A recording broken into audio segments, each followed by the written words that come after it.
Bonjour, bonjour.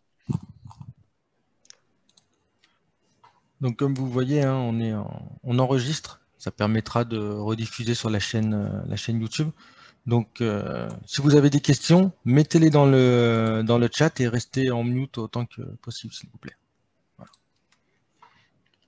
Bon. Bah, on va commencer. Donc, encore une fois, merci à tous d'être là, hein, de montrer votre intérêt sur le sujet. Donc, nous sommes sur le troisième webinaire de la taverne. Donc, la taverne, exactement, je pense que si vous êtes là, c'est que vous connaissez. Tu peux passer le slide, s'il te plaît, Miguel. Voilà. Quelques chiffres rapides. Bah, c'est le premier blog francophone, hein, dédié aux tests logiciels. Et ça, bah, c'est grâce à vous, grâce aux lecteurs, grâce aussi aux nombreux contributeurs. Plus de 350 articles, hein, depuis fin 2017 et plus de 1000 vues en moyenne par jour. Donc, depuis le lancement des webinaires, on, on a une chaîne YouTube, donc, sur laquelle vous pouvez retrouver donc, les webinaires qui ont été enregistrés, mais aussi des interventions des auteurs de la taverne sur d'autres événements. Alors, je parle de webinaires tout à l'heure. Les webinaires de la taverne, c'est des webinaires qui restent dans l'état d'esprit de la taverne. Donc, ça, c'est avant tout de la curiosité. On va parler de sujets innovants, de sujets en avance, et on va essayer de comprendre pourquoi ces sujets, on commence à en parler. Voilà. On va aussi parler de manière de tester, faire des tables rondes. C'est vraiment l'idée d'avoir un échange. On n'est pas là pour faire des démonstrations techniques, on n'est pas là pour vendre un outil. C'est pour ça que là, ben, donc deux entreprises ont accepté de faire un webinaire en commun. C'est bien que l'idée n'est pas de vendre leurs produits, mais de faire comprendre l'état d'esprit et comment on voulait avancer. Enfin, je tiens à remercier les sponsors de la taverne, sans lesquels bah, il faudrait que ce soit moi qui avance les sous pour l'hébergement et pour tout ce qui est nécessaire à certains articles. Donc Smart Testing, Certilog, Altran, part of Capgemini, All for Test et Applause. Bon. Donc sur ce, je vous propose de passer vraiment au webinaire. Donc l'automatisation sans script, pour qui, pourquoi, comment. Par automatisation sans script, on peut penser à automatisation pour tous. Et ça, pourquoi on veut une automatisation pour tous? Vous le verrez avec les constats qui ont été repérés par deux différentes sociétés, hein, Mister Suricat et Horus Test. De ces constats, partagés et différents pour certains, des besoins ont émergé. Et vu que les constats étaient différents, les besoins ont été différents, et les éditeurs nous proposent deux solutions différentes. Voilà. Donc sur ce, je laisse Mickaël et Stéphanie vous présenter tout ça. Bonjour à Alors, tous. bonjour à tous. Sur la partie constat, déjà, je tiens à remercier Marc pour l'invitation à ce webinaire. C'est très agréable de préparer ce webinaire avec vous deux, Marc et Mickaël. C'est toujours sympa d'échanger sur son métier quand on l'aime. Personnellement, ça fait 20 ans que je suis dans l'édition logicielle, avec quasiment autant d'années dans la qualité, puisque c'est un des domaines qui m'a passionné dès le début de ma carrière. Alors, effectivement, sur la partie constat, on trouvait intéressant de commencer par identifier les éléments du terrain qui nous ont poussé chacun à développer notre outil. Alors, il y a certainement des constats que vous partagerez avec nous. On pourra en parler tout à l'heure lors de l'échange et de la section questions-réponses, vous n'hésiterez pas. Alors, le premier constat, en fait, c'est pour nous l'importance que la gestion des tests fonctionnels soit pilotée par les experts métiers. Donc, typiquement par les testeurs fonctionnels et les chefs de produit. C'est eux qui maîtrisent parfaitement le fonctionnel, qui peuvent effectuer le mieux les tests d'impact fonctionnel, et c'est eux qui sont mieux placés pour identifier tous les cas d'usage d'une solution. Donc voilà, pour nous, ça c'est le point essentiel. Il faut confier la qualité aux experts métiers. Ensuite, le deuxième point, si on a fait un constat simple, c'est que les testeurs manuels, ils passent un temps fou à jouer et à rejouer les tests de non-régression critiques, alors que potentiellement, ce seraient des tests faciles à automatiser. Et pendant qu'ils font ces tests chronophages, ils n'ont pas le temps de faire d'autres tâches, des tâches qui sont potentiellement à plus forte plus-value et qui font partie de leur mission. Je pense aux tests exploratoires, je pense aux tests aux limites, aux tests en charge, je pense à de la documentation, je pense même à du partage de connaissances avec leurs collaborateurs pour qu'ils montent en compétences métiers. Et ça, pour moi, c'est un point dommage. Le troisième point chez Horus Test en constat, c'est une triste réalité que j'ai observée et dont j'entends encore assez parler aujourd'hui. C'est le fait qu'un projet d'automatisation, on en parle souvent en interne, mais il n'est souvent pas priorisé. Parce que finalement, les testeurs, ils s'en sortent toujours. Parfois avec une bonne dose de stress, une bonne dose de pression en fin de sprint, mais ils s'en sortent toujours. Alors du coup, on se dit, ça marche bien finalement, l'équipe, elle tourne.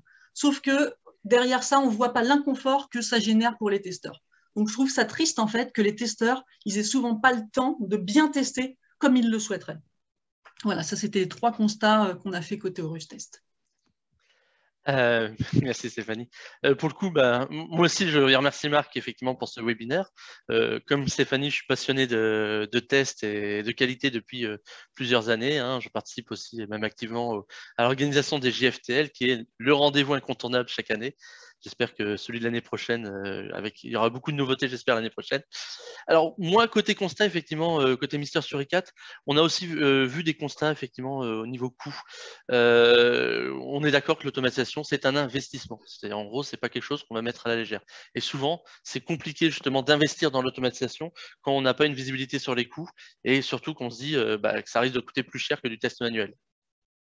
Il y a aussi, effectivement, constat que le test manuel, c'est un investissement justement qui va permettre de faire gagner du temps. C'est-à-dire en gros une personne qui teste manuellement de la non-régression, qui va refaire ses tests régulièrement, ne pourra pas ne pourra rien faire face à des tests automatisés qui sont beaucoup plus rapides effectivement en termes d'exécution. On peut le voir effectivement à long terme sur le temps d'exécution d'un scénario. La quantité exécutée par les tests automatisés ne peut pas rivaliser avec un testeur manuel. Un testeur de manuel ne peut pas rivaliser avec ces quantités de tests. Comme effectivement Stéphanie a dit aussi, c'est dans les compétences techniques, il y a effectivement le besoin j'ai sauté une étape. Il y a un manque d'outils permettant de gérer des tests automatisés simplement avec des services associés. Actuellement, une équipe en général est obligée de faire des POC, des devs, de mettre en place une solution soit open source, soit payante, mais il n'y a pas d'outil qui permet effectivement de gérer facilement ces tests automatisés. Et en termes d'organisation aussi, il y a un manque aussi dans un produit ou plusieurs produits dans une entreprise. Il y a souvent un manque de centralisation d'outils d'automatisation. On se retrouve, par exemple, dans l'agilité, alors, c'est très bien dans l'agilité, effectivement, d'avoir une autonomie par équipe. Par contre, quand on travaille sur le même produit, c'est souvent compliqué de partager l'outil d'automatisation qui a été mis en place. Et on se retrouve avec, sur le même produit, plusieurs équipes qui ont plusieurs outils d'automatisation et finalement, on a une perte quelque part aussi en termes d'organisation sur l'automatisation de bout en bout des parcours. Ça, c'est pour le coup les constats principaux que nous, on a fait de notre côté. Et on a des constats, effectivement, en commun. Constat commun, on était d'accord avec Michael sur le fait que dans un schéma classique, avec des testeurs non développeurs, les non-automaticiens, comme on les appelle, mais ils sont forcément dépendants des développeurs pour coder des tests automatisés. Sauf que les développeurs, eux aussi, ils sont chargés. Et leur cœur de métier, c'est d'ajouter de la valeur au produit. Ce n'est pas de coder des tests de bout en bout, même s'ils aiment bien le faire des fois. Alors, c'est dommage qu'ils passent du temps à faire autre chose qui finalement pourrait être fait autrement et facilement. Exactement. Et c'est aussi complexe d'avoir un environnement d'exécution automatisé. C'est-à-dire, quand on pense effectivement coder les tests automatisés, on ne pense pas que derrière, il faut des machines, il faut toute une infrastructure qui permet d'exécuter ces scénarios. Alors, ça peut être dans le cloud ou sur des machines physiques. Il faut quand même avoir des compétences pour mettre ça en place. Et ce n'est pas donné à tout le monde, effectivement, et c'est souvent les ops qui interviennent sur ce sujet-là. Et de la même manière que les développeurs, ils sont pas mal occupés et c'est compliqué pour eux d'avoir ce genre de plateforme. Et pour l'avoir fait pendant quelques années, je confirme, ça prend vraiment un temps fou à maintenir, surtout quand c'est fait à la main. Donc voilà. Le dernier point, c'est naturellement, quand un produit y grandit, le nombre de fonctionnalités augmente avec lui. Et donc, plus l'effort de test pour couvrir l'ensemble du produit à chaque livraison, il va augmenter aussi. Jusqu'à un point où, en fait, c'est plus tenable pour l'équipe de test. Donc, on va commencer à faire moins de tests et on va prendre le risque de laisser sortir plus de bugs. Et alors là, on parle de non-qualité, c'est la non-qualité qui grandit. et avec elle, forcément, il y a l'insatisfaction client. Et ça, ce n'est pas un bon signal. Ça veut dire en général qu'on attaque la mauvaise pente pour un produit, et il vaut mieux éviter d'en arriver là et faire ce qu'il faut avant, en amont, en mettant en place du test automatisé. Tout à fait. Et donc, à partir de ces constats, on en a déduit des besoins. Alors, on a eu chacun 2 besoins séparés. Côté Mister Suricat, notre besoin auquel on souhaitait répondre, c'est un besoin d'externalisation des scénarios, d'externalisation des tests chez Mister Suricat. C'était un besoin, donc pas d'édition de logiciel, c'était un besoin effectivement de pouvoir récupérer chez Mister Suricat les scénarios. Donc, dans notre besoin, il faut prendre en compte que les scénarios vont être automatisés par des équipes internes. Donc l'idée, c'est de déléguer donc, à des experts tests chez nous, justement, la création des scénarios. Donc il faut penser le produit, comment dire, j'avais mis dans les besoins effectivement un produit qui va être facile à utiliser, facile donc de créer des scénarios, facile de maintenir ces scénarios, la maintenance évolutive et corrective. C'est très important effectivement, parce qu'on pense souvent que création de scénarios, c'est coûteux, ça prend du temps.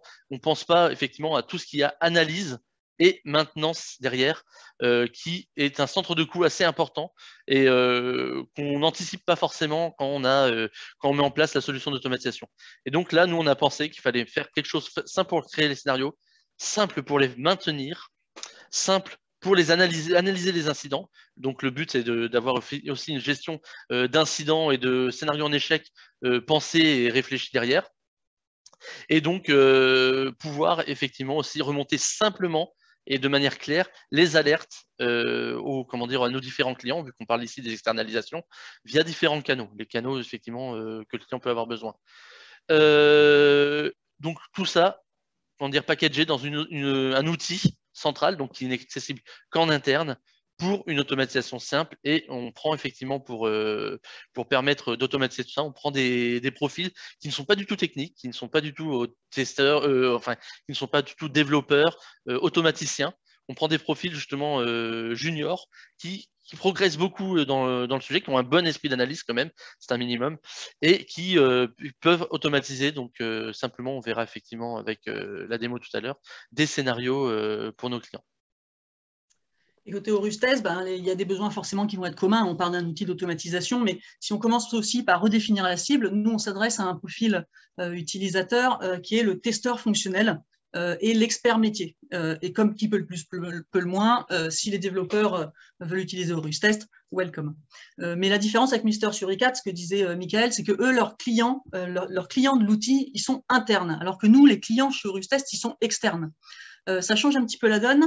Même si la finalité des 2 outils est la même, c'est-à-dire produire du test automatisé, mais ça change la donne sur 2 points principaux, c'est la relation client, qui va être un peu différente forcément, et puis chez nous, l'extrême importance de l'ergonomie, parce que tu en parlais tout à l'heure, Michael, la simplicité, chez nous, c'est vraiment un prérequis, parce que les équipes vont être chez les clients à l'extérieur. Donc pour Aurustest, le cahier des charges initial, c'était une solution facile d'accès, pour assurer une utilisation intuitive. Il faut que ce soit très simple de créer des tests automatisés, ça c'est le besoin commun, on le reconnaît, que ce soit simple pour les non-techniciens, parce qu'il ne faut surtout pas les décourager dès le début de la prise en main de l'outil. Donc on s'adresse à des gens qui ont un planning déjà très chargé, et pour le décharger, il va falloir faire du test automatisé. Donc il faut que ce soit très facile pour eux d'arriver à le faire rapidement. Et c'est là qu'on pourra basculer d'un cercle vicieux où on n'a pas le temps, donc on ne prend pas le temps, donc on a encore moins le temps, à un cercle vertueux où c'est facile, donc on en fait un peu, ça libère un peu de temps, on en fait de plus en plus, et là on arrive dans un système confortable. Donc il faut absolument que ce soit une solution accessible, et forcément ça va avec, il faut un outil d'exécution intégré, c'est-à-dire fourni clé en main. L'utilisateur, à aucun moment, il doit avoir à se soucier de comment sont exécutés les tests dans le cloud. Lui, il veut appuyer sur un bouton, le test s'exécute et il a son résultat. Et justement, quand les tests sont écrits et exécutés, il faut pouvoir analyser les exécutions facilement. Donc là, ça va être super important que les rapports d'exécution ils soient clairs, ils soient précis et ils permettent de rapidement qualifier un échec. On continue, du coup, en cas d'échec, quand il faut réaliser de la maintenance évolutive, parce que forcément, le produit il a évolué, là encore, il faut qu'Aurustest propose de le faire de manière efficace. Si à chaque fois que le produit évolue, il faut 2 jours pour adapter le patrimoine de test, ça va un petit peu entacher la pérennité de la stratégie basée sur l'automatisation. Donc la maintenabilité, c'est un point essentiel, et chez vous aussi, Michael. Et bien sûr, un point qui ressort, c'est l'importance que les utilisateurs soient autonomes. On l'a expliqué dans les constats. Il faut qu'ils dépendent de personne pour gérer l'édition des scénarios et l'analyse des exécutions. Donc voilà, tout ça, c'était le cahier des charges de Horus Test. Donc, effectivement, en mots-clés, effectivement, on a pensé, comme on a déjà dit, on pense l'utilisation simple pour tous les profils. C'est pour ça qu'il a parlé d'ergonomie et c'est très important, effectivement, que la plateforme soit ergonomique, que ce soit interne ou externe. Nous, on a même un petit peu axé aussi sur le côté ludique de la création des scénarios. Avec nous, on utilise effectivement Google Blockly, qui est utilisé pour Scratch. Et en gros, on bouge des blocs et chaque action donc, est gérée par un bloc. Donc, en matière d'user d'expérience, on est vraiment sur une utilisation très simple et très, comment dire, très appréciable. Ce qui est important aussi, c'est que l'outil soit facile à mettre en place. Donc, on a un outil full SaaS. Rapide avec accompagnement, c'est-à-dire il y a aucune intégration côté client. Nous, notre intégration, c'est pareil pour les personnes qui créent les scénarios. Il y a juste un petit plugin à mettre dans Chrome pour pouvoir sélectionner le meilleur sélecteur sur la page, mais il n'y a pas effectivement de grosse installation de clients lourds ou autres installés en local. C'est vraiment une solution full SaaS et donc qui permet donc de créer et de maintenir un scénario. Dans tout ce qu'on a, effectivement, dans tout ce que aussi on s'est mis comme objectif, c'est toutes les fonctionnalités de l'outil étaient centrées par rapport aux besoins clients. C'est-à-dire l'outil il était mis en place il y a déjà 5 ans de manière très simple. On pouvait juste ouvrir une page, faire quelques clics et on a écouté les besoins clients au fur et à mesure. On a fait évoluer l'outil en fonction de ce qu'il y avait besoin côté clients finaux et après aussi côté utilisateur local. C'est-à-dire en gros pouvoir rajouter des paramètres pour répondre aux besoins clients, mais pour pouvoir répondre aux besoins des automaticiens. Parce que si l'automaticien veut être efficace, il faut qu'effectivement qu'il ait tous les outils, toutes les fonctionnalités de l'outil en main pour être beaucoup plus efficace. Et donc, ça nous a permis effectivement de mettre en place ce qui est connu jusqu'à présent, hein, c'est-à-dire faire de l'automatisation web, API, du multinavigateur, de la comparaison graphique et justement aussi très important, la gestion des incidents pour pouvoir analyser proprement et facilement les incidents après chaque après chaque exécution et échec. Et donc, comme je disais, dans les premiers constats, en fait, on avait les coûts et c'est très important que Mister Suricat, enfin que notre outil effectivement, apporte un ROI. C'est effectivement qu'on puisse réduire les coûts. Donc, on a réussi effectivement à proposer des scénarios, de faire en sorte que les scénarios automatisés coûtent moins cher à maintenir, à mettre en place et à suivre. Et bien sûr, c'est ce qu'on veut tous à chaque fois, effectivement, quand on fait du test et qu'on automatise sa non-régression, hein, c'est très important, c'est réduire le nombre d'anomalies qui part en prod ou qui existent en production. Donc, vraiment monitorer ces parcours critiques fonctionnels afin de rentabiliser ces coûts de test et d'automatisation. Rappelons-nous, l'automatisation est un investissement, c'est-à-dire il y a un fort coût, mais qui est forcément rentabilisé dans la durée, dans l'exécution et la détection des anomalies avant que ces dernières arrivent au client. Et ça nous a permis, pour la petite anecdote aussi, moi je trouve ça important, ça nous a permis de stabiliser aussi des plateformes. C'est-à-dire en gros, on arrive sur des plateformes de recettes très instables, avec comment dire, qui ne tiennent pas aussi la charge. C'est-à-dire en gros, vouloir faire de l'automatisation, c'est bien. Surtout en contexte agile, on a besoin que les scénarios automatisés s'exécutent rapidement. Souvent, si à côté la plateforme de test ne tient pas 10 scénarios, voire 20 scénarios en parallèle, on risque d'avoir un problème effectivement d'efficacité. C'est pas très efficace et efficient dans ce cas-là. Et donc, on a eu le problème effectivement chez certains clients et ça nous a permis de créer du lien entre les équipes métiers et IT, parce que nous, effectivement, je l'ai pas dit, mais on s'adresse beaucoup plus aux équipes métiers que techniques.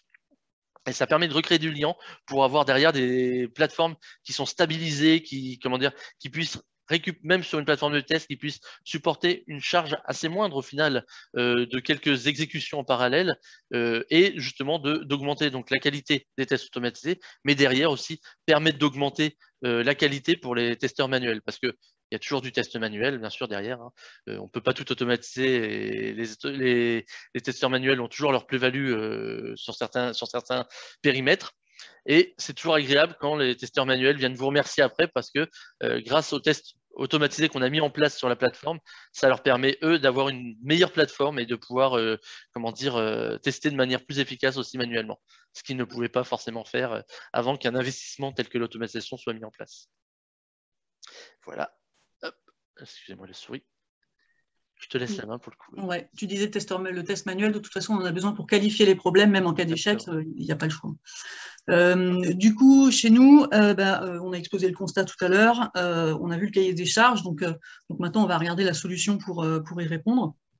Alors, ça donne quoi comme bénéfice pour l'utilisateur?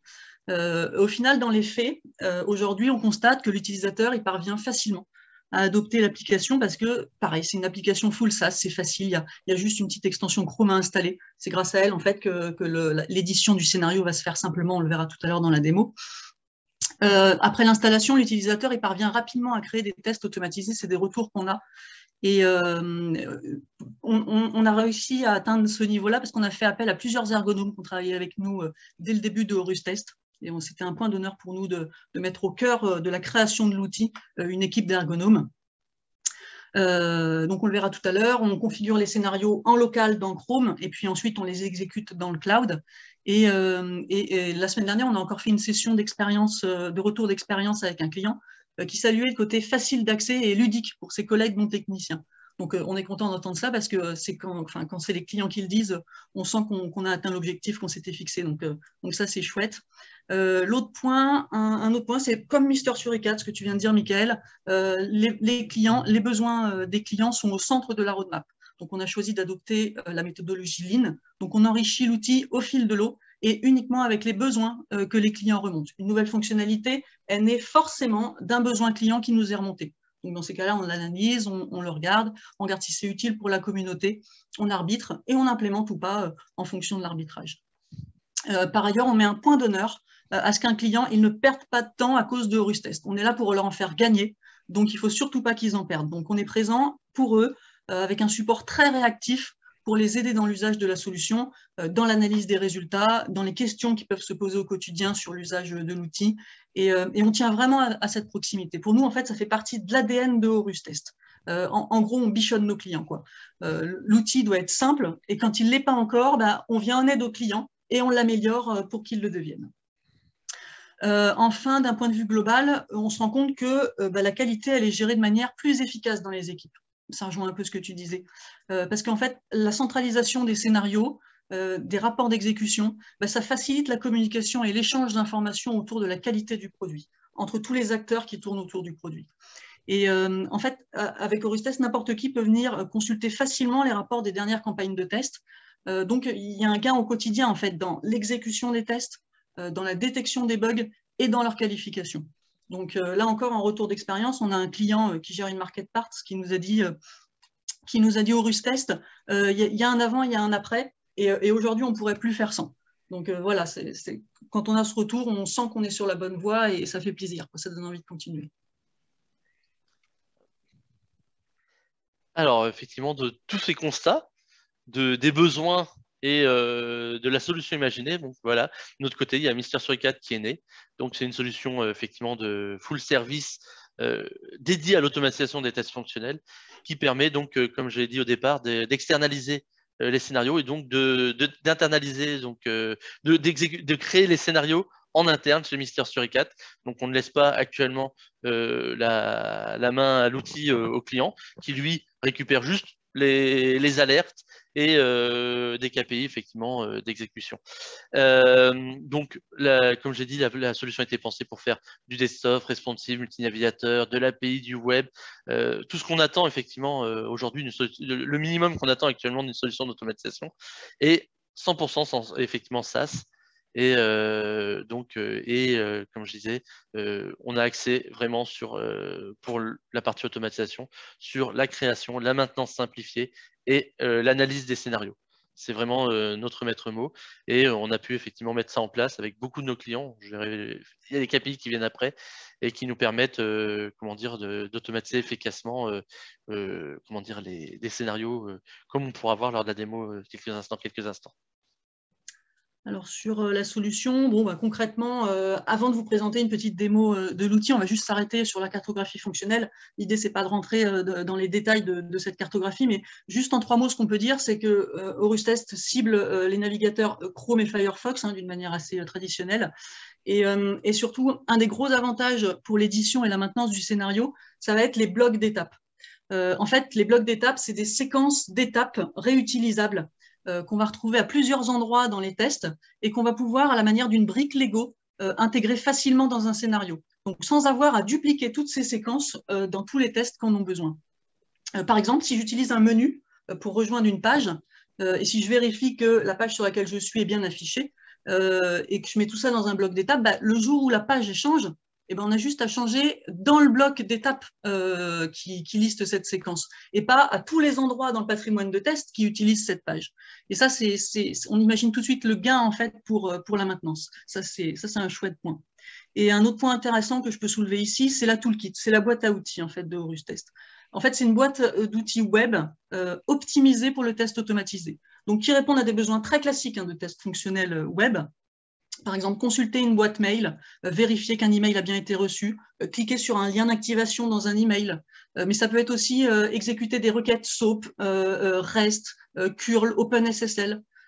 Tout ça très facilement en fait via une interface web que va attaquer le robot d'exécution en fait. Donc pour le testeur, c'est une mise en place super facile. On peut aussi accéder à un espace FTP pour uploader et downloader des fichiers au cours de son scénario. Donc, tout ça, c'est vraiment pratique et ça évite au client de se demander, mince, mais comment je vais faire pour tester la réception de mon mail ou le téléchargement dans mon espace FTP d'un fichier, quoi. Donc, encore une fois, un gain de temps pour ceux qui éditent les tests. Voilà, je ne vais pas en dire plus sur ces caractéristiques fonctionnelles. Petite remarque importante, Stéphanie, Oui. il faudra bien que tu le montres pendant la démo pour montrer en quoi c'est plus rapide pour la maintenance, parce que c'est une question dans le chat. Le bloc d'étapes? Voilà, bloc d'étapes, gestion de la maintenance. Ouais, on fera une petite création de bloc d'étapes. Ça marche. Hop. Donc, côté KPI, chez Mister Sueka, donc comme je disais tout à l'heure, c'est une société qui a été créée en 2015 par 2 personnes. Et on est maintenant 36 personnes, 36 collaborateurs chez Mister Sueka pour une 50aine de clients. Maintenant, on est rendu à 800 cas exécution dans le cloud par mois. Alors, c'est étonnant, effectivement, on a un moite-moite entre la recette et la prod. On fait autant de scénarios sur des environnements de test que sur des environnements de prod pour du monitoring. Côté KPI révélateur aussi, c'est qu'on peut, grâce à la solution, on peut créer en moyenne 5 personnes peuvent créer 160 scénarios en moyenne par mois, selon les besoins selon effectivement, nos clients.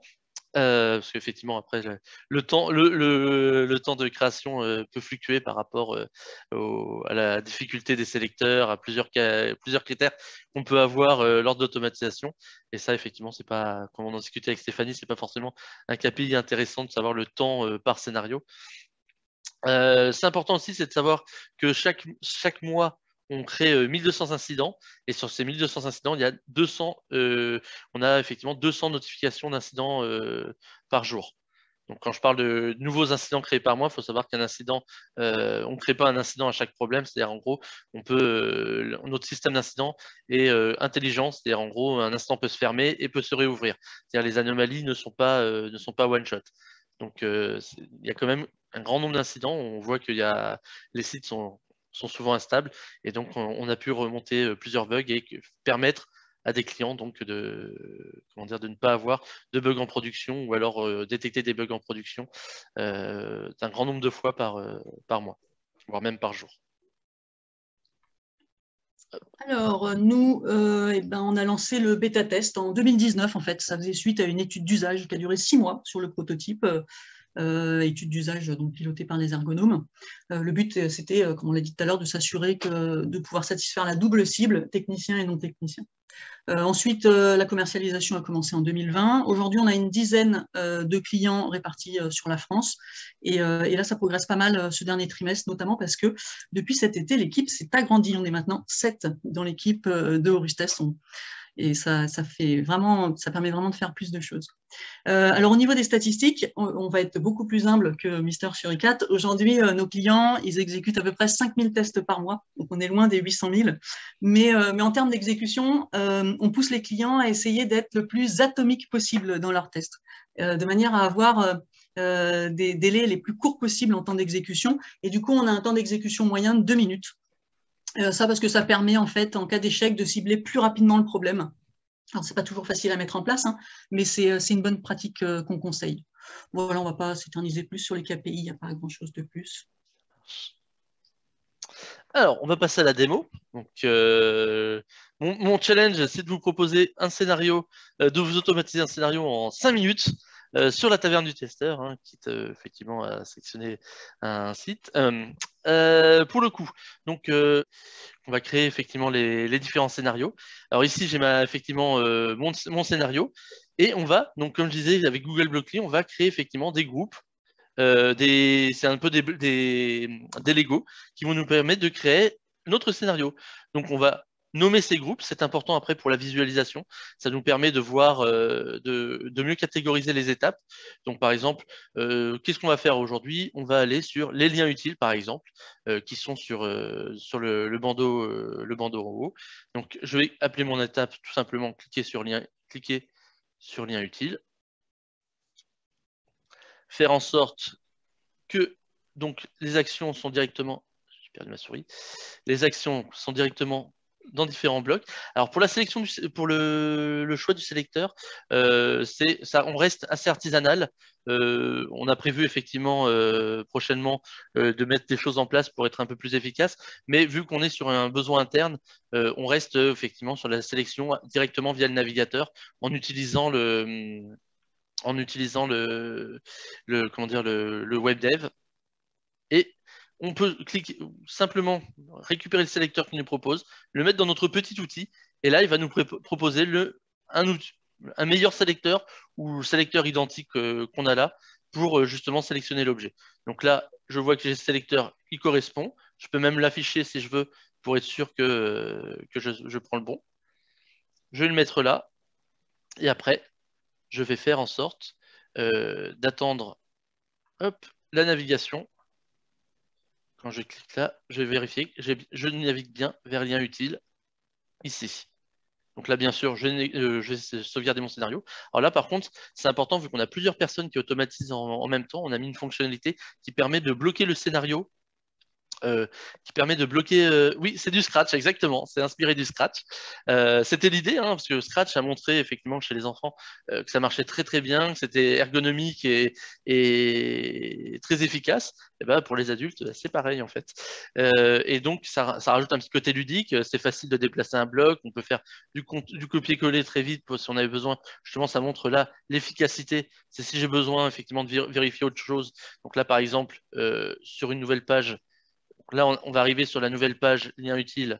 Donc là, je vais séparer page lien utile. Hop. Donc là, je sauvegarde. Donc là, mon scénario est bloqué. Personne d'autre que moi peut le modifier. Donc là, j'arrive sur lien utile et je vais me dire, bah, déjà d'une, je vais vérifier est-ce qu'on est sur le bon titre. Hop. Donc là, je vais copier rapidement le sélecteur.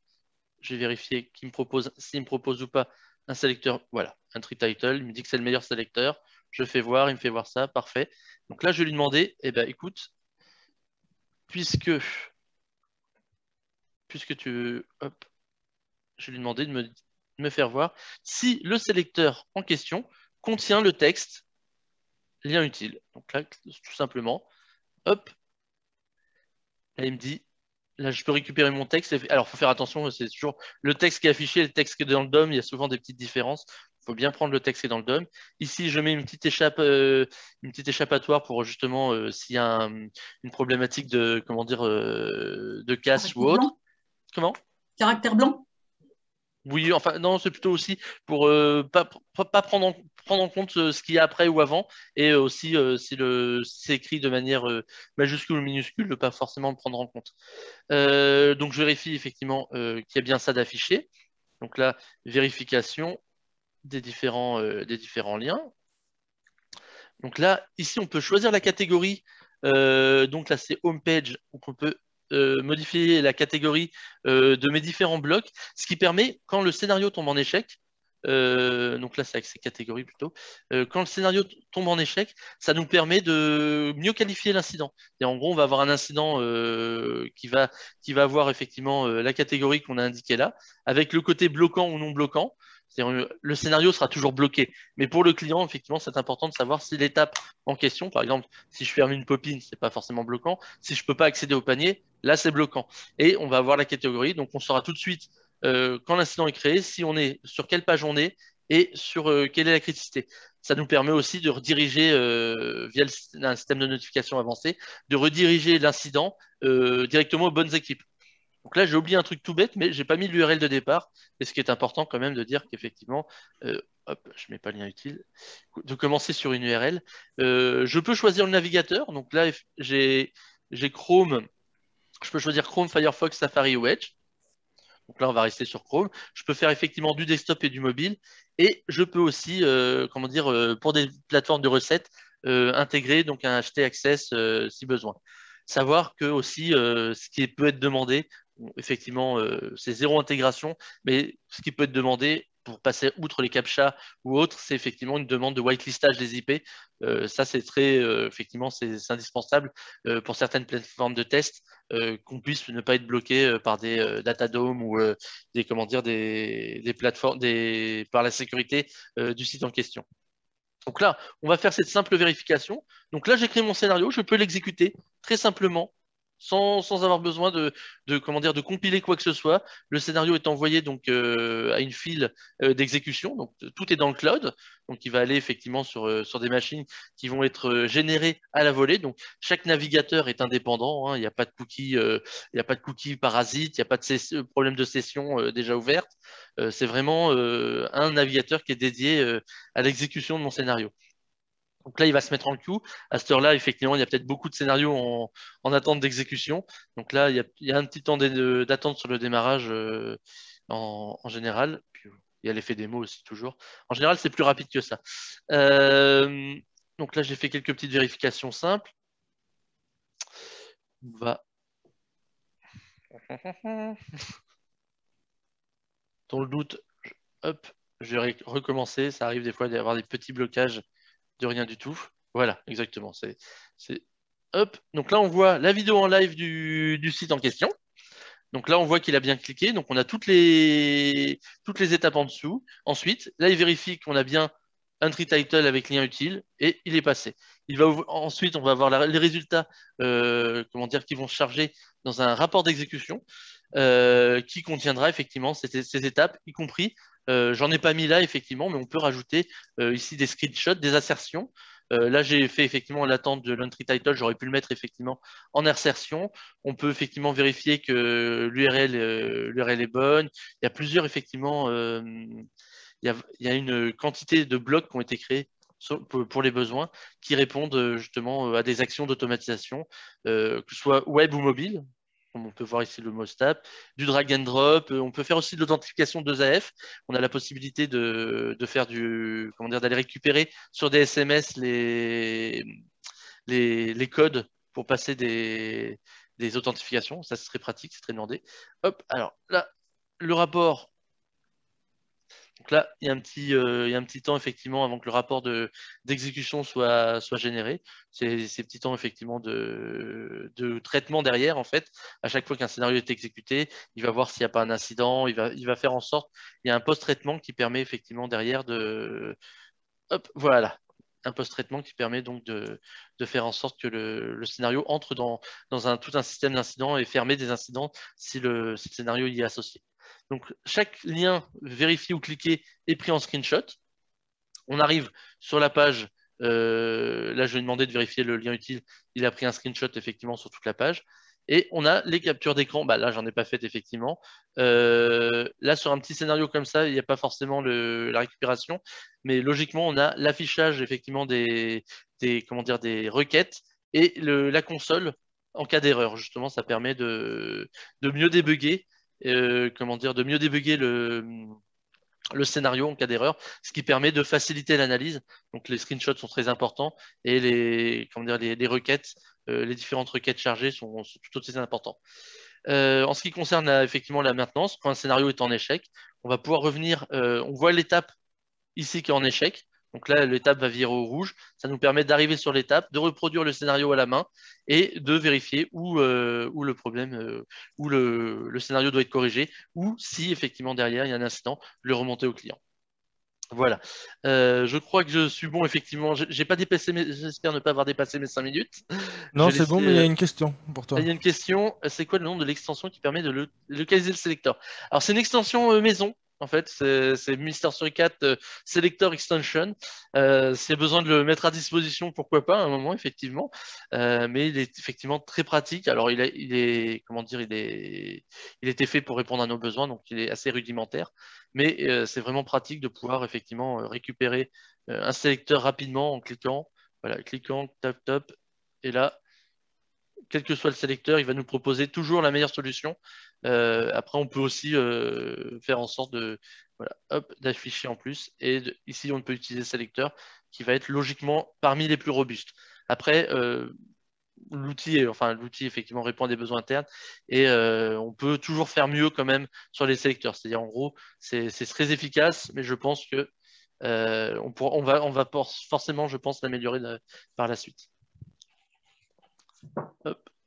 Tout le monde. Ah, il y en a qui utilisent Cropass. Effectivement, je vois les questions au passage.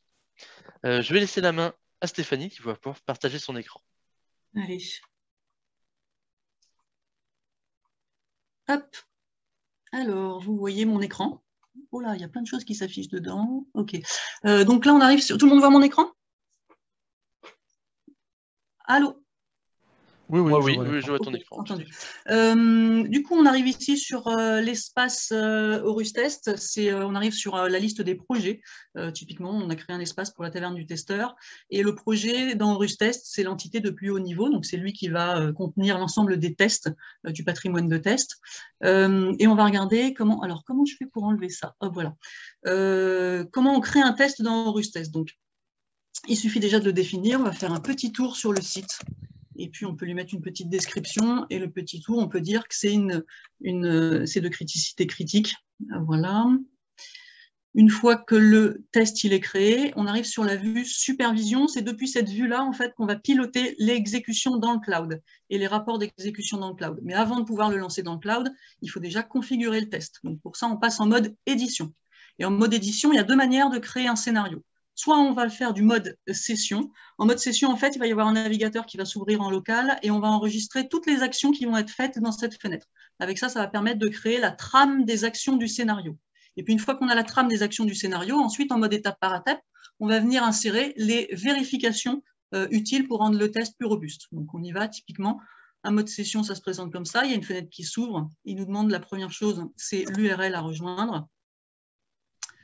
C'est parti, on voit la première action qui vient de se créer, c'est-à-dire rejoindre l'URL, et ensuite tout ce qui va se passer dans cette fenêtre, sur les éléments surlignés en bleu, et ben ça, les actions vont être enregistrées. Alors on ne va pas faire grand-chose, on va juste aller ici dans le menu, voilà, on vient de cliquer sur le menu, et puis ensuite on va aller ici dans le menu, ça va suffire parce qu'on n'a pas beaucoup de temps. On arrête le scénario, mais on pourrait faire un scénario beaucoup plus long. Et ici, en fait, en mode édition, on va ensuite réexécuter le scénario en local, et venir insérer les vérifications utiles. Donc, pour insérer une vérification, hop, on a juste à sélectionner le type de vérification. Typiquement, là, on va aller chercher le logo en fait, qui s'affiche. Donc, on va chercher un élément visible. Et la manière la plus simple de sélectionner l'élément, c'est de venir cliquer dessus. Donc, je vais mettre la fenêtre ici. Hop, on va venir chercher ce logo-là. Ça extrait directement un identifiant unique de l'élément. Et pour ceux qui sont un peu plus avancés, on peut même aller chercher les différentes balises HTML, les différents attributs HTML. Typiquement, sur une image, j'aime bien aller chercher l'attribut alt parce qu'il a du sens. On peut lui mettre une petite description. L'étape, elle vient s'insérer. On vérifie que tout se passe bien. Ça s'exécute. On va cliquer sur le lien. Hop, une fois que la page s'affiche, on va vérifier, par exemple, le titre d'un élément. Donc, en fait, tout ce que peut faire naturellement un humain dans le navigateur, Horus Test doit être en mesure de le faire. Donc là, on vient de sélectionner le titre. Il a récupéré le titre, une petite capture de l'élément au passage. Il récupère automatiquement le titre. On valide. Voilà, typiquement, là, on a un mini scénario. On va s'arrêter ici. Donc le scénario, il s'exécute bien en local. Ensuite, on repasse en mode supervision pour essayer de le lancer dans le cloud. Donc en mode supervision, on a une vue un peu plus simplifiée, mais qui décrit quand même le contenu du scénario. Et quand on l'exécute dans le cloud, ça va nous demander le contexte d'exécution, c'est-à-dire le navigateur, aujourd'hui Chrome ou Firefox, la résolution d'écran, et puis la langue par défaut du navigateur, parce que certaines applications réagissent différemment en fonction de cette langue. Et quand on lance le scénario, pareil. Donc là, maintenant, on est passé dans le cloud. Et dans le cloud, comme chez Mister Suricat, je suppose, on a un pool de robots. S'il y a un robot qui est disponible, le test est pris instantanément. Sinon, on met 4 minutes à peu près à lancer un nouveau robot. Donc ici, en cours d'exécution, si je viens cliquer sur cette zone-là, on arrive directement au rapport d'exécution. L'exécution est en train de se lancer, le petit rapport du contexte d'exécution, avec ensuite, par étape exécutée, le temps qu'a duré l'étape, le petit statut d'exécution de l'étape, la capture d'écran complète de la page. Et puis là, on est en succès, et puis la petite vidéo pour pouvoir analyser ce qui s'est passé, qu'on peut mettre en mode plein écran. Voilà. Pour les blocs d'étapes, donc comme je disais tout à l'heure, au fur et à mesure qu'on édite ces scénarios, on réalise qu'il y a des séquences d'étapes qui vont être toujours les mêmes, qui vont se retrouver dans plusieurs tests. Donc dans ces cas-là, pour extraire un bloc d'étapes d'un scénario, on a juste, typiquement par exemple, le fait d'aller rejoindre l'URL de la taverne du testeur et de vérifier le logo, c'est quelque chose qu'on va faire systématiquement à chaque début de test. Donc c'est cette séquence qu'on va choisir d'isoler. Donc, on va choisir d'isoler les 2 premières étapes, par exemple, le lancement du site, si ça n'existe pas déjà, peut-être mettre un 2 au cas où. Et là, voilà, donc juste en sélectionnant les 2 étapes qui doivent composer le scénario, on a extrait les 2 étapes dans un bloc et le bloc est venu remplacer ces 2 étapes dans le test. Et donc, du coup, en allant dans la liste des blocs d'étapes, on voit notre nouveau bloc d'étapes. Et le jour où le logo change, on a juste à changer le logo ici dans ce bloc d'étapes. Peu importe qu'on ait 1, 200 ou 1000 tests, on aura juste un changement à faire. Donc c'est là que la maintenance, on apporte un vrai gain sur la maintenance. Donc une fois qu'on a créé nos tests, on peut venir composer des campagnes de tests. Ici, par exemple, la campagne de non-régression, elle existait déjà, mais on peut venir ajouter le test qu'on vient de créer. Hop, on vient ajouter le test. On retourne sur la campagne et de la même manière qu'on peut piloter l'exécution d'un test dans le cloud, on peut venir exécuter l'ensemble de cette campagne dans le cloud, la même chose, le contexte d'exécution, et on lance l'exécution cloud. Pendant que l'exécution se lance, alors on peut accéder à un rapport de la même manière que j'ai fait voir tout à l'heure pour un test. On peut dire que pour pouvoir dynamiser un test, on va avoir besoin de variables. Donc pour ça, on a une gestion de variables en cascade dans tout le projet. On a des variables par projet qui vont être utilisables dans tous les tests et dans tous les blocs. Et puis ensuite, on a des variables par test et puis des variables par bloc. Alors en fait, un bloc, pour ceux qui sont un peu techniciens, un bloc, c'est finalement une fonction. Une fonction qui va prendre des paramètres. Aller à l'URL, c'est un bloc. Je peux très bien lui mettre une variable URL. Et puis au moment où j'appelle ce bloc dans un test, je lui passe l'URL où je veux aller. C'est ça le système de variables en cascade. Donc on a défini les tests, les blocs d'étapes, on a composé une campagne. La campagne est en train de s'exécuter dans le cloud. Il y a 2 tests déjà qui ont été réalisés. Et puis, une fois qu'on a vu tout ça, on peut finir par voir la planification d'un test, d'une campagne, pardon. Pour planifier une campagne, typiquement, nos clients, ils aiment bien planifier les campagnes la nuit, parce que le matin, ça permet d'avoir le résultat, l'état des lieux, en fait, de la qualité du produit. On vient venir sélectionner la campagne, et puis sélectionner la périodicité d'exécution. Donc, soit on l'exécute de manière unique, soit récurrente. Voilà. Et puis, on l'active ou pas. Voilà, pour un petit tour d'horizon de Horus Test. Si vous avez d'autres questions par la suite, on y répondra volontiers.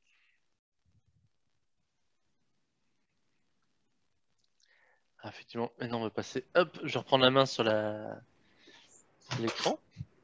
À savoir, oui, c'est vrai que j'ai pas fait voir effectivement toute la partie planification des scénarios. C'est la possibilité effectivement de lancer en campagne ou alors de lancer en mode récurrence, comment dire, tous les quarts d'heure, les jours, les semaines, pour que le scénario soit exécuté effectivement de manière récurrente. Hop. Je vais retourner sur. On va relancer les slides. Et on arrive à la fin effectivement. Donc là, voilà, ce sera des contacts pour après, on a déjà parlé de nous. On va regarder maintenant effectivement les questions qui ont été posées Avant dans les le... questions, Ouais, Marc. donc merci à tous, hein, pour votre participation. On va pouvoir répondre aux questions. Mhm. D'autres webinaires de la taverne sont prévus. Donc, un qui sera du test exploratoire avec l'outil FX qui a été présenté par Xavier Blanc. Donc, ça sera du test exploratoire collaboratif. Une table ronde prévue en décembre sur le rôle du testeur agile qui sera fait en partenariat avec Scrum Life. Et pour début d'année prochaine, une table ronde sur les jeux et le test. Voilà. Et jeux au sens large, jeux de société, jeux vidéo, certains sports, et comment on fait pour l'adapter au test et quel lien avec le test. Voilà. Alors pour le coup, Marc, est-ce que tu prends la main sur les questions? Ça, Oui, je vais prendre la main sur les questions. Ça marche. Donc, question pour Eurostest. Les scénarios vont donc très bien s'exécuter sur des sites publics, mais lors du développement d'une application sur des plateformes de QA avec des réseaux privés, est-ce que c'est gérable avec Eurostest? Ben, on gère ça, tout à l'heure tu en as parlé Michael, on gère ça par liste blanche en fait. Il faut, de toute façon, pour qu'Aurustas fonctionne, il faut que dans le cloud, on ait accès aux produits testés. Donc en général, ça passe par une liste blanche. On ouvre toute la plage IP, nous on est hébergé chez AWS, hein, donc on ouvre toute la plage IP de nos robots chez AWS, chez le client. Voilà, ça se passe comme ça. Autre question par rapport à Eurostest, est-ce que ça intègre un ALM? Donc ALM, Application Life Management, c'est voilà, l'outil de gestion de test. Non, non, non, ça n'intègre pas encore un ALM. On a dans la roadmap de s'intégrer à la suite Atlassian, Jira. Okay. Une autre question, est-ce que ces outils prennent en charge le langage Gherkin? Alors attention, ça ne prend pas en charge le BDD, hein. Le BDD, c'est une méthode, donc il y a une différence entre méthode et outil. Mais est-ce que vous gérez le Gherkin? Le Gherkin dans le sens langage, la première chose que je pense pour Eurostest, c'est que par exemple dans la description des étapes et des tests, par exemple, on peut avoir un langage Gherkin. Déjà, ça pourrait en tant que je fais ça parce que, on peut décider de mettre ça dans la description du test pour que la relecture soit facile, si c'est ça qu'on entend. Au-delà de ça, on ne fait rien de plus. Ouais, pareil que Stéphanie, effectivement, nous, vu que c'est des blocs, on peut mettre ça dans les libellés à la limite, dans les labels, pour pouvoir lire plus facilement le scénario après. Mais il n'y a pas de. On y met ce qu'on veut en fait dans les descriptions. Oui, voilà, exactement, on met ce qu'on veut. Mais voilà, c'est pas forcément du Gherkin, clairement. Et pour Jira X-Ray aussi, pour le coup, actuellement, nous, on propose un service pour loguer les anomalies dans Jira. Par contre, l'outil n'a pas encore, c'est prévu, d'interconnexion, Mister sur 4, on n'a pas encore d'interconnexion avec Jira, mais c'est prévu. Et de manière générale, hein, si ça fonctionne avec Jira, ça fonctionne avec X-Ray parce que ça sera un add-on ou un lien vers Jira. X-Ray est un add-on, un plugin à Jira. Voilà. Alors, Elfried, je peux répondre directement à la question. Eurostest permet d'exécuter des tests sur Chrome et sur Firefox. Et il demande, la question, c'est est-ce qu'on peut le faire en parallèle? En fait, oui, chaque client a un certain nombre de robots alloués dans son forfait. Et ces robots sont consommés au besoin. Donc, si par exemple, vous avez 10 robots dans votre forfait et que vous avez une campagne qui fait 100 tests, eh ben, vous aurez toujours 10 tests qui s'exécuteront en parallèle. Ça ira forcément 10 fois plus vite que si vous n'avez qu'un seul robot dans votre pool. Alors, autre question, hein, qui pourrait être une réponse de conclusion, c'est quels sont les points de divergence entre Mister Suricat et Eurostest? Divergence. Moi, je dirais pas divergence, puisqu'on répond à un besoin séparé. Comment dire, comme on a expliqué, on a, nous, besoin que l'outil fonctionne pour nos automaticiens en interne. Donc, il y a, comment dire, il y a le besoin, et puis qu'ils puissent effectivement créer les scénarios, maintenir et analyser. Et Eurostest, effectivement, c'est plus, comment dire, directement fournir l'outil. Je sais pas si on peut parler de divergence. Je sais pas ce que tu en penses, Stéphanie. Non, divergence, on parle toujours de tests automatisés. Hein. Le but, c'est de pouvoir créer du test automatisé. pas la divergence, la différence, je dirais, c'est dans les personnes qui utilisent l'outil. Vraiment, dans un cas, il s'agit de collaborateurs en interne, et dans l'autre cas, il s'agit de collaborateurs chez le client externe. C'est vraiment le point de différence. Mais après, dans la gestion, et du coup, vous pouvez faire de la formation en interne, typiquement, ce que nous, on ne peut pas se permettre de faire. C'est pour ça que vraiment, nous, on a besoin d'un outil qui est hyper intuitif et qui nécessite peu de formation, parce qu'on ne peut pas déployer de la formation, on ne peut pas organiser une formation pour tous les clients. Donc c'est des différences, mais dans l'outil, c'est vraiment deux manières différentes d'aborder l'automatisation du test pour tous. Alors, moi, ce que je dirais, c'est qu'il y a un outil qui a été pensé pour des personnes qui vont l'utiliser de façon occasionnelle, donc Horus Test, parce que les gens, ils ne vont pas faire que de l'automatisation, ceux qui font de l'automatisation avec Horus Test, alors que l'outil de Mister Series 4 a été pensé pour des personnes qui ne vont utiliser cet outil tout le temps, au quotidien. Donc, du coup, il faut de l'ergonomie dans les deux cas, mais c'est pas la même ergonomie. D'où l'aspect ludique qui a été mis en avant par Michael tout à l'heure. Parce que si les gens s'ennuient à faire des tests, ben, il y aurait un turnover plus important où les gens ne seraient pas contents de travailler. S'ennuyer à faire des tests, c'est impossible. C'est vrai, ça, je ne comprends pas non plus. Bon, après, c'est possible. Alors, une autre question, alors plus générique sur l'automatisation, sur l'utilité d'avoir un outil pour référencer ces tests, notamment un ALM, lorsqu'on fait de l'automatisation. La question se pose. Alors, je vais y répondre. Alors, dans certains cas, ça va pas forcément être utile. Il faut vraiment mesurer le pour et le contre, hein. À Klaxoon, Benjamin Buttel, lors de sa présentation, a bien expliqué qu'il ne l'avait pas. Néanmoins, quand on fait de l'automatisation, ça ne veut pas dire qu'on fait pas de manuel. Donc, dans ce cas-là, il faut ici autant tout centraliser au même endroit. De même, exécuter des tests automatisés, ça ne veut pas forcément dire gérer leur analyse, gérer leurs résultats, avoir certains KPI, avoir de la traçabilité. La LM va permettre de donner beaucoup de traçabilité, notamment avec des liens. Donc, on peut se poser la question, dans certains cas, si on n'a que de l'automatisation et à côté des tests exploratoires, des chartes de tests exploratoires. Néanmoins, il faut une maturité assez importante pour réussir à s'affranchir d'un outil qui va permettre de référencer les tests et d'un ALM. Et dans tous les cas, voilà, les tests seront référencés à un endroit. Oui, il faut absolument pour moi, parce que de toute façon, même, on ne va pas automatiser tous les tests. Les tests mineurs, on risque de ne pas les automatiser, alors que c'est essentiel qu'ils soient référencés quelque part. C'est essentiel d'avoir quelque part une vue exhaustive de l'ensemble des tests qui vont permettre de couvrir fonctionnellement le produit, je trouve. C'est essentiel. Donc pour moi, il ne faut pas faire l'impasse d'un référentiel de test, quand bien même on met en place une solution d'automatisation. Est-ce que ces outils sont compatibles avec d'autres OS que Windows? D'autres OS que Windows. Alors, Horus Test peut être lancé sur Mac, ça fonctionne très bien. Il y a le plugin Chrome qui s'installe également sur Mac. Oui. Comme on est en full SaaS, c'est l'avantage. Pour le coup, non, on fonctionne sur mobile, Mac, oui, il y a pas de. Vu que c'est une solution SaaS, il y a peu de blocage effectivement par rapport au navigateur.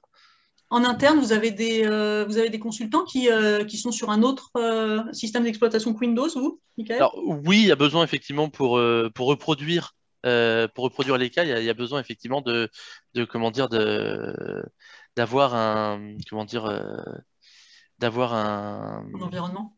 les environnements, effectivement, donc que ce soit pour le mobile, d'avoir les mobiles, donc d'utiliser des solutions de ferme de device, d'avoir un Mac pour justement les cas Safari et d'avoir du Windows ou de l'Android.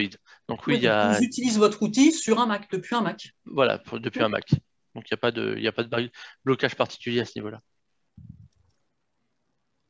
Ah, il y a une remarque intéressante, c'est qu'il faut automatiser 20% des tests qui représentent 80% des fonctionnalités utilisées. Et oui, c'est la manière la plus courte de le dire, c'est très bien ça. Alors oui, on est vraiment sur un effet Pareto là. Alors attention avec tout ce qui est chiffres. Ça peut être un objectif au départ, mais il ne faut pas en faire un Graal. Mais ça s'adapte en fait à chaque situation, au contexte dans lequel on est, évidemment.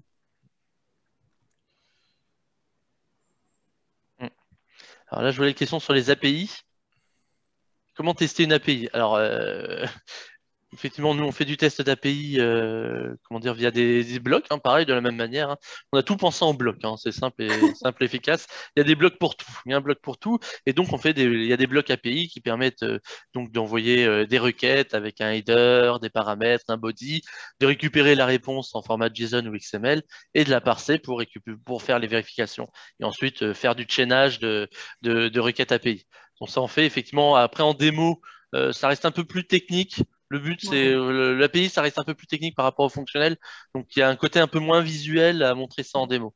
Mais pourquoi pas? Après, c'est effectivement, s'il y a besoin d'une démo sur des tests API, ça peut s'organiser. Mais pour le coup, là, c'est effectivement, on a préféré opter sur quelque chose de beaucoup plus visuel. Et puis nous, en fait, comme on s'adresse à des gens non fonctionnels, généralement, ils testent pas les API. À la limite, on a besoin d'une API, on va l'appeler, on va récupérer une donnée générée par un API, un ID particulier qui a du sens dans le contexte de l'utilisateur, mais on a peu de tests d'API. Donc on a dans la toolkit de Horus Test la possibilité de faire des requêtes REST, SOAP XML, mais ça reste à destination des développeurs dans ce cas-là, je dirais. Ok, bon, bah, il n'y a plus de questions. Merci à tous, hein. Merci Mickaël et Stéphanie pour votre temps et pour ces échanges. Ben, Et, merci à tous Merci de à nous avoir tous. suivis. Et merci à Marc J'espère que d'avoir ça vous a organisé ça plu. surtout. Je vais faire pour la vidéo, effectivement, tu as dit au début que la vidéo serait disponible, sauf problème technique, je vais faire en sorte de récupérer bien comme il faut la vidéo, de faire un petit montage rapide, et elle sera disponible, j'espère, fin de semaine ou début de semaine prochaine, grand maximum. Alors, je vois juste une question, j'en profite. Côté fonctionnel, il existe des scénarios qui permettent d'uploader un fichier.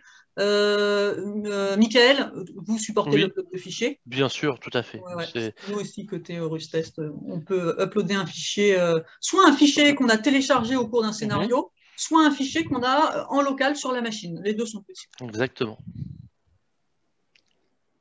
Merci à tous les participants. On se souhaite une agréable fin de journée à tous. Merci à tous. À bientôt. bon N'hésitez pas. appétit. C'est en Au revoir. cadeau. Et bon appétit, oui. Bon appétit, bien sûr. C'est sûr.